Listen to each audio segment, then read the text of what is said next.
urwo rugendo rw'umukuru w'igihugu Evariste Ndayishimiye muri site Sobere yegeranirijwemwo abatewe n'imyuzurira mu Gatumba nubwo kwifatanya nabo mu bihe bitoroshe barimwo ku gikemanyi c'umuceri ibiharage ifu n'ibindi bitandukanye vyankenerwa mu buzima bwa minsi yose ku miryango irenga 1300 iri muri iyo site umwe wose ukaba waronkejwe ibiro 25 vy'umuceri 25 vy'ibiharage na 25 vy'ifu.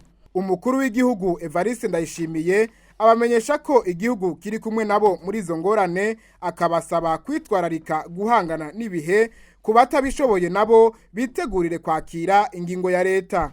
Twigere rero guhangana rero nayo mazi. No kuvuga iki? Ko twemeye kuhabambira.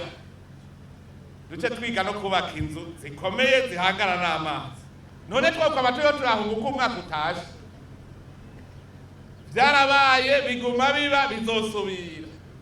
Ubushikiranganje bw'intwaro hagati buriko buriga inzira irashe yingene muronka aho muba.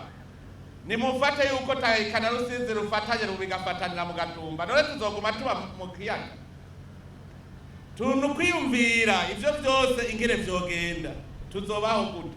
Umwene gihugu wese arafise uburenganzira bwo kuronka haba mu gihugu ciwe c'amavukiro. No kuvuga yuko mutaba mu Gatumba muraronka handi muba muteza kwaronka. Nico gituma leta nk'ubu yacibazana aho muba muraba mu kurindira. Murabifitiye uburenganzira rero leta irashaka kubaronderera aho muba mukarima mukagira ubuzima.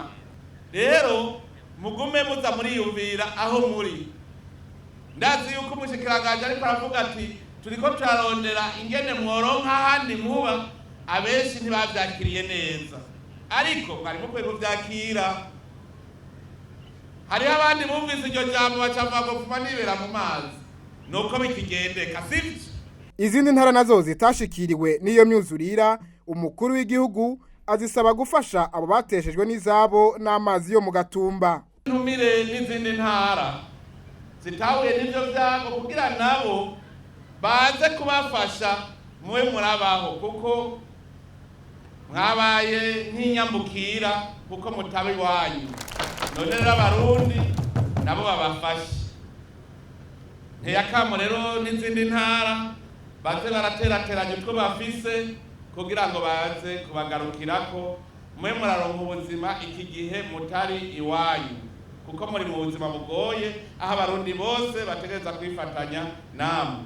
Imbere yo gushika muri iyo site Sobel umukuru w'igihugu Evariste Ndayishimiye yabanje kwishikira muri Kinyinya ya kabiri ahari hatewe n'amazi y'imyuzurira naho akaba ariho imwe muri iyo miryango yari isanzwe iba. Isanganiro inama isumba ingimba.